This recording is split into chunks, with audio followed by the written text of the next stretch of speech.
In one of the most significant announcements of the election campaign, the New South Wales government will make a $200 million expansion to its stamp duty reforms. The Liberals have also finally chosen a candidate in Labor leader Chris Minns's high-profile seat of Kogarah. The Premier is viewing his housing reforms as transformational, but also as his ticket back into government. I don't want anyone to give up on reaching the great Australian dream and buying their first home. First home buyers can choose between paying upfront stamp duty or a forever annual property payment of $400 plus 0.3% of the value of the land. Under this latest expansion to the policy, first home buyers who already own a property after November 11 last year can choose to pay the land tax option if they want to upgrade to a larger, more expensive home.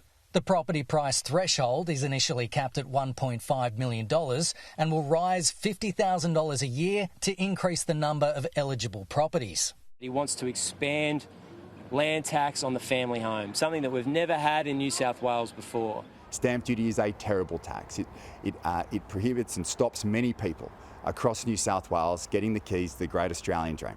Labor leader Chris Minns has gone on the attack over the Coalition's record on building Sydney metro lines. And I don't believe it's reasonable for the current government to say for the last two elections that they'll build a metro connection between Sydenham and Bankstown, and then on the eve of the third election in a row say, we can't tell you whether it'll go ahead or not.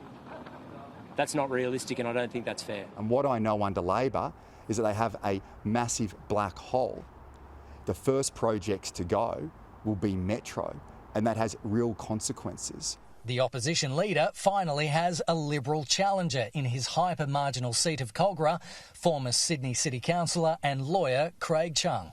Well, the Premier's announced that I'm the candidate today. So this has been something which I've spoken with people about since late last year. But as I said, it's a privilege to be here today, and we're going to hit the ground running. We're ready to take this fight up to the opposition leader. Asked if he would support a preference deal with independent candidate and former Clubs New South Wales whistleblower Troy Stolz, who supports the Coalition's poker machine reforms, he says it's a matter for the party. And what we know is that the Premier has promised to actually introduce cashless gaming machines. The other side haven't. For me, it's very, very clear. The seat sits on a margin of just 0.1%, and his candidacy is late to the game. Craig Chung, who grew up in Kogarah, has less than a month to campaign. Former candidate Scott Young was ditched after the Liberals failed to provide him with a safety net in the form of another job if he lost.